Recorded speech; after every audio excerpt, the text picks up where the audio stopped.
I get a checkup because I need to see a little bit clearer. And I think sometimes there are people that need to get a checkup. You need to understand who gave you the lenses. Many people are walking around here with lenses that don't even belong to them. Are you with me? All right, so let me wake you up here. You ready for this? All right, let me give you another illustration here. Oh, how many are golfers? How many golfers do we have? Any golfers out there? None? Oh, here's one. Anybody else? Anybody want to be a golfer? Anybody think they're a golfer that really are not?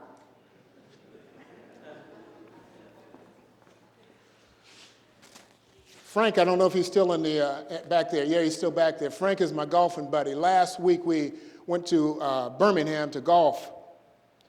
It was a very challenging hole. My first drive, I got within 160 yards of the target. I'll talk in terms of target. And so I'm looking at the target, which is a flag in a hole where I need to get the ball. And between me and the target is this big thing called water. Now I have a choice here in terms of what I'm looking at. I have a choice to look at the target, or I have a choice to look at the water. That's what makes this game golf so challenging, that you have to really adjust your sight. But there's some perfect lessons. The reason I love this game is there's so many life lessons here. So here I am. I'm lining myself up. I'm looking at the water. I'm looking at the target. The last thing that I look at when I line up, how's my stance, Arbor? You said you're a golfer. How's my stance? Looking pretty good? Okay, I'm good. So I'm looking at the target. The last thing that I look at is what I want, where I want to shoot this ball. And so I come back and I go through it, and the ball flies 160 and lands right on the green. Perfect shot. I can't tell you I do it all the time. I'm not telling you I'm a great golfer. But what am I telling you from a life lesson standpoint? We sometimes look at what we don't want. We spend too much time looking at what we don't want. You see, I could have looked at the water, and guess what? And I've done this many times. That ball flew in the water many times, but on this particular occasion, I was so focused that I looked at what I wanted. And I can tell you that many people, they focus on what they don't want. In organizations and business, they focus on what they don't want. And you wonder why that you're not getting the results that you want to achieve, because you're focused on what you don't want. From a personal standpoint, what you have to do is focus on the things that you have opportunities to change. And the things that you have opportunities to change are your strengths, not your weaknesses. So if there's one tip you want to get here, focus on your strengths. Focus on those things, not the things that you don't have a whole lot of control over. Make sense to you? Did I scare you here?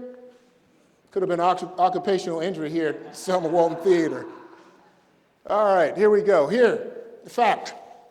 There is a direct relationship or correlation between how you view employees, circumstances, and the results you achieve. So here we go. The circumstances that seem to block us in our daily life, they only appear to based upon a framework of assumptions that we carry within us. Another study, let me share this with you. Landmark study done in a classroom environment. Classroom environment was divided between two levels of students, although that's the way the instructors are told. The students had the same ability. Students number 1, students number 2. The instructor were told that students number 1, they had great ability, high achievers. Students number 2 were just average. A pretest was taken just to make sure where everybody was. During the course of the year, there was an observation that the people were making that for some reason, the instructors are spending more time with the high achievers. Interesting. And so at the end of the year, another test was taken. Can you imagine? Can you just think what happened? The high achievers, those who were considered to be high achiever, scored a little bit higher than the ones that were deemed not high achievers. Can you think about the implications? And certainly educators, you know what the implications are, but in your organizations, when you have individuals that you quote unquote deem that lower achievers, And I've seen it before where an individual in an organization has been written on a performance plan. Watch out for this individual. Watch out, they're a low achiever. And so you begin to label that individual, and as they are, you consider them to be a low achiever. That's what you assume. And guess what? Where you're going to spend most of your time? You're going to spend your time on the high achievers when you need to be spending your time on those people that actually need help and focusing on their strengths to develop them. It's amazing how that works. All right. Current view. Let's talk about this. How you this is a very major point here. I remember a situation that I had when I was with Verizon. I had to meet with the president to do a presentation. I was scared to death. I was in my room at night. I just couldn't sleep because I didn't know what to do. I thought this guy would be 7'4", big guy, highly educated. I didn't know exactly what to do. But there was something that came to me in the middle of the night. I just thought that if this person was cut, blood would drip from them just like it would drip from me if I cut my wrist. So I kind of did this whole thing that I drew a new view. My new view of that, I humanized this individual. And what happened was I went in the office, and guess what? This guy was 5'6". A small fella. We had a great meeting. It was wonderful. But the fact is, I had to draw a new picture around this individual. Think about what happens for you in your work environment or wherever you're at. When you have a situation and you think it's so complicated, you need to draw a different view. There's always an opportunity. And by the way, people that get on, the successful people in this world, if you don't believe me, interview them. I've had the opportunity to do that.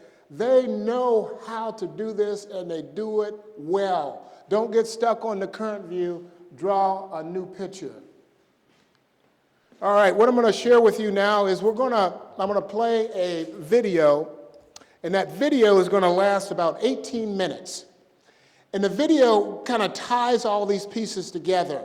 I think you enjoy it. I was introduced to this gentleman about 20 years ago, and he has some compelling views. And I think after you see this, you'll agree with me.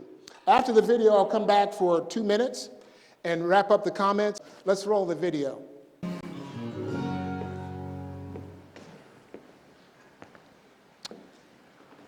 Hopefully you got it. Hopefully you got it. So we're about to conclude here. I wanted to make sure that we're very timely. The challenge that I had was to condense a lot of information in a short period of time, and I think I look at the clock here. I told you I'd get you out at 1:15. I'm going to do it. So one thing, a trademark you have for me is branding is I'll get you in and out on time. I want to do something for you. Tomorrow morning, you received a lot of information here in a short period of time. I want to be your coach. So tomorrow morning, all of us, or some of us, should make that assumption, some of us do things in front of the mirror first thing in the morning. Some of us put our faces on. You know how that works, I don't do that, but some of us put a face on. So what I want to do is I want to be on the other side of the mirror after you finish all that putting your face on. And so I want to have a conversation with you. And that conversation goes something like this. What lens are you going to put on today? How are you going to see the world today? Are you going to see the world full of opportunities? Or are you going to see the world full of problems? I want to be with you for the next 30 days. I want you to do that. The experts say it takes 30 days to change old habits. I can tell you that it takes a very, very dedicated, focused kind of individual to stay in the gap to actually change your behaviors. So think about that tomorrow. Think about that tomorrow. I'm on the other side of it. I'll be talking to you. And make sure that whatever you want to do, you can do it, because remember, what you focus on drives those skills, those behaviors, and you will always either end up in the water or on the target in the hole. Give yourself a hand. Thank you for being here. I've loved this. It's been very great. Thank you very much.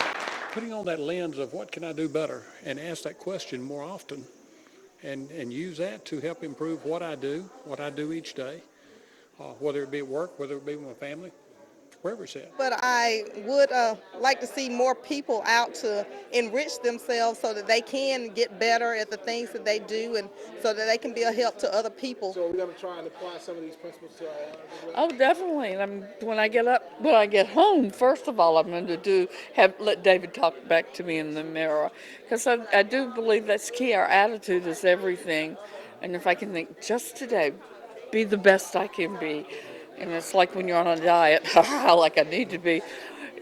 You fall off, you can go and eat junk, but that doesn't mean you have to eat junk from now on. You can get back on and eat healthy and cut back. So it's good principles. I'll definitely would encourage them to come here and see more and to open their eyes to see different visions and in different directions. It was phenomenal. It was phenomenal. We're very blessed to have Dr. Jackson here in historic city of Selma, and he is truly providing positive social change here in Selma, Alabama. And it was a great experience just seeing something revitalized. Excellent, yeah. Something brought to a community because so much, like you were talking about earlier in the video, about the negative side and the problems and what we can't do, and to see some can-do attitude is definitely a breath of fresh air. I thought it was very beneficial. I think that being in a workplace for so long, it's easy to get bogged down with problems, and just refreshing the lecture today about changing your lenses and how you view things. I think it was very, very inspiring.